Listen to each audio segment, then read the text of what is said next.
இது match fixing பக்கா match fixing அப்படின்னு சொல்லி பல பேர் எங்கேயோ பேசிட்டு இருக்காங்க. ஃபிக்ஸிங்கு அப்படி இப்படின்னு ட்ரெண்ட் ஆகிட்டு இருக்குது ட்விட்டரில். மேட்ச் ஃபிக்ஸிங்னு சொல்லி எந்தெந்த மொமெண்ட்ஸை சிஎஸ்கே மேலே குற்றச்சாட்டாக எடுத்து வைக்கிறாங்க, எல்எஸ்ஜி மேலே குற்றச்சாட்டாக எடுத்து வைக்கிறாங்க. ரெண்டு அணிகளும் உண்மையாகவே மேட்ச் ஃபிக்ஸிங் பண்ணிச்சா? முதல்ல என்ன சொல்லப்படுது அப்படின்னா, நம்ம ரவி பிஷ்ணோய் அவர்களை வந்துட்டு ஜீன்ஸ் பண்ணிட்டு ஒளிச்சு வச்சுக்கிறாப்புல, அவரை யூஸ் பண்ணவே இல்லை. அதுக்கு காரணம் வந்து கண்டிப்பாக இது இந்த தோனிக்காக தான். தோனியுடைய பவருங்க.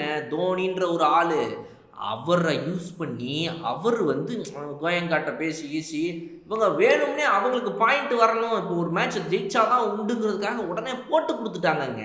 அதனால தான் பாருங்கள் ரவி பிஷ்ணாயோடைய ஓவரே ஒழிச்சு வச்சுட்டாங்க. அவருக்கு லெக் ஸ்பின் வந்து வேலைக்கு ஆகாதுன்னு தெரியும், ஆனாலும் ஏன் வந்துட்டு தோனிக்கு லெக் ஸ்பின் போடலை அப்படின்றாங்க. அதுக்கு என் பதிலை சொல்லட்டுமா? சிவம் டூபேங்கிறவர்கிட்ட நீங்கள் லெக் ஸ்பின்னை போட்டிங்கன்னா ஒரு வேளை இவர் ஒரு பக்கம் இந்த பக்கம் வந்துட்டு அவர் அந்த பக்கம் வந்து ஒரு 18th 19th ஓவர்கிட்ட நம்மளே லைவ் கமெண்ட்ரியில் பேசிகிட்டு இருந்தோம். சிவம் டூபே இப்போ தோனி உள்ளே வந்துட்டார் அப்படின்னா கண்டிப்பாக உடனடியாக ஸ்பின்னு உள்ளே வரும் அப்படின்னு நம்மளும் எதிர்பார்த்து பேசிகிட்டு இருந்தோம்.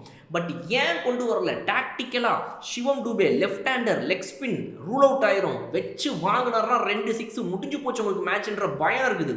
அப்போ அந்த இடத்துல எப்படி ஒரு ஸ்பின்னரை கொண்டு வருவாங்க? கண்டிப்பாக கொண்டு வர மாட்டாங்க. அதனால தான் அந்த ஸ்பின்னருங்கிற விஷயத்தை தூக்கி அடிச்சுட்டு ஃபாஸ்ட் பவுலர் ஆவேஷ் கான் கிட்ட 3 ஓவர் பாக்கி இருந்துச்சு. நம்ம இவர்கிட்ட 2 ஓவர் பாக்கி இருக்குது. ஷர்துல் தாக்கூர் சொல்கிற 2 ஓவர்னு, அதுக்கப்புறம் 1 ஓவர் நீங்கள் சொல்கிற ரவி பிஷ்ணாய்ட்ட இருக்குது. ஸோ இதை எப்படி வேணால் மிக்ஸ்அப் பண்ணி யூஸ் பண்ணிக்கிற ஆப்பர்ச்சுனிட்டி இருக்குது. நம்ம லைவ்லேயே இதை பற்றி பேசியிருந்தோம். அதை கண்டிப்பாக நான் உங்களுக்கு அடுத்த ஒரு வீடியோவாக எடுத்து லைவ்ல என்ன நடந்துச்சுங்கிறதையும் உங்கள்கிட்ட காட்டுறேன்.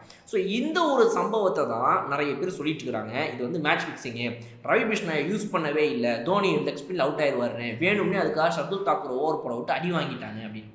முட்டாளாங்க ஜீன்ஸ் பண்ணிட்டு அவர் மூஞ்சியை பாருங்க. அதில் வர 2வது விஷயம் தான் சொல்கிறாங்க, ரிஷப் பண்டோட முகத்தை பாருங்க, அவர் எந்த மாதிரி ஒரு ரியாக்ஷன் கொடுக்குறாரு பாருங்க. அப்படியே லைட்டாக அப்படியே ஒரு திருட்டுத்தனமாக ஒரு பார்வை பார்க்குறாரு, சிரிக்கிறாருங்க. என்னங்க அவர் அந்த ஃபோட்டோ நீங்களே கொஞ்சம் பாருங்கள். அதில் சிரிக்கிறாரா ரிஷப் பண்ணிட்டு? அவரே அப்படின்னு ஒரு வருத்தத்தில் ஒரு மூஞ்சி குத்துக்கிறாரு. அதை போய் சிரிக்கிறாரு, அவர் என்னங்க ரன்ஸ் போகிறப்ப போய் சிரிக்கிறாரு அப்படின்ற மாதிரி இருக்குது. ரைட்டா? இது 2. 3வது, ஷர்துல் தாக்கூர் வேணும்னே நோ பால் போட்டாருங்க. அப்படிப்பட்ட ஒரு பாலை எப்படிங்க போட முடியும்?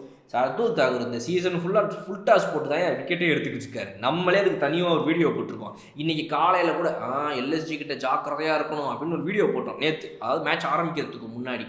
ஃபுல் டாஸை போட்டே வைட் அவுட் சைட் ஆஃப் ஸ்டம்பில் எத்தனை விக்கெட் மேட்சை எடுத்துகிட்ருக்காரு. கொஞ்சம் நேராக இடுப்புக்கு போக வேண்டியது, காலு கீழே போக வேண்டியது நேராக நெஞ்சுக்கு போட்டாப்புல. அது ஒன்று தான் அவர் பண்ண தப்பே தவிர இந்த ஃபுல் டாஸ் அவர் போட்டுக்கிட்டே தான் இருக்காப்புல. தயவு செய்து இது மாதிரி சும்மா எதாவது கிளப்பி விடாதீங்க. கிரிக்கெட்டை உண்மையாக ரசித்து பார்க்குறவங்களும் இவங்க எடுத்து விட்ருவாங்க எதனா அவனை போட்டு. ரைட்டா? இதுதான் வந்து இவங்க சொல்லக்கூடிய விஷயங்கள். இதெல்லாம் வச்சு அதோட முக்கியமானது, தோனிக்குனே வந்து பழமாக பால் போட்டாங்க, தோனிக்குனே ஃபுல் டாஸாக போட்டாங்க அப்படின்னு.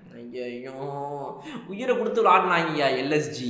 அந்த ஒரு நோ பால் ஒரு 6 ஷர்துல் தாக்கூர் கொடுத்ததை தாண்டி அவ்வளோ எஃபர்ட் போட்டாங்க. ஆவேஷ் கான் ஃபுல் டாஸ் போட்டார் பார்த்தீங்களா ப்ரோ? முதல்ல மேட்ச் ஃபிக்ஸிங்கிறதுல என்ன சொல்ல வராங்க? ஒவ்வொரு பால் இந்த பால் சொல்லி வச்சு போட்டான், இவன் இவனுக்காக போட்டு கொடுத்துட்டான், இவன் அவனுக்காக பண்ணிட்டான். இந்த மாதிரிலாம் யாருங்க விளாடுவா? ஒவ்வொரு ஃப்ரான்ச்சைஸிக்காகவும் ஒவ்வொரு வீரர்கள் விளையாடிட்டு இருக்கிறாங்க. ஒவ்வொருத்தவங்களும் நாங்கள் நம்பர் 1 வரணும், நாங்கள் நம்பர் 2 வரணும் போட்டி போட்டுக்கிறாங்க. இந்த பார்க்குறவங்கலேருந்து ஆரம்பித்து எல்லோரும் பைத்தியக்காரங்களா? எப்படி இதை நீங்கள் சொல்கிறீங்க? ஒருத்தன் உயிரை கொடுத்து ஃபீல்டிங்கில் அங்கே பறக்கிறான், இங்கே பறக்கிறான், 6 4 நடக்குது, என்னென்னமோ விஷயங்கள் உயிரை கொடுத்து விளையாடிட்டு இருக்கிறாங்க. பவுண்டரி லைனில் பறக்கிறதுலேருந்து, தாவுறதுலேருந்து, கேட்சை பிடிக்கிறது. ஸோ இதை வந்து முதல்ல இந்த மேட்ச் ஃபிக்ஸிங்கிற ஒரு விஷயத்தை கொண்டு வரவங்கள நீங்கள் முதல்ல தயவு செய்து அப்படியே ஒதுக்கி வச்சுருங்க. இதுதான் இந்த வலைக்குள்ள சிக்கிறாதீங்க. கிரிக்கெட்டாக பாருங்கள். கிரிக்கெட்டை வச்சு வெளியே பெட்டிங் நடக்குது, காசு பார்க்குறானுங்க, அதெல்லாம் விட்டுருவானுங்க. அவங்க கிரிக்கெட் விளையாடுறவங்க பிடிச்சிருவாங்க. ப்ரோ இவர் காசு வாங்கிட்டு இந்த ஓவர் போட்டார் ப்ரோ, இவர் காசு ரிஷப் பண்ணிட்டு தோனிக்காக விட்டு கொடுத்தாரு ப்ரோ. கொச்சப்படுத்தாதீங்க, தயவு செய்து கொச்சப்படுத்தாதீங்க. கிரிக்கெட்டை உயிராக நினச்சி விளையாடக்கூடிய இந்த வீரர்களை கொச்சப்படுத்துறதை நிறுத்துங்க முதல்ல. ரிஷப் பண்ணிட்டு எவ்வளோ வருத்தத்தில் போனாருன்னு தெரியுமா? அவர் விட்டு கொடுத்துருப்பாங்க அந்த மேட்சை, விட்டு கொடுத்து ஜெயிக்க வச்சு வேடிக்கை பார்த்துருப்பாரு ரிஷப் பண்ணிட்டு. போஸ்ட் மேட்ச்சில் அவர் போய் பேசினப்போ அவர் முகத்தை பாருங்க. தயவு செய்து திருந்துங்க.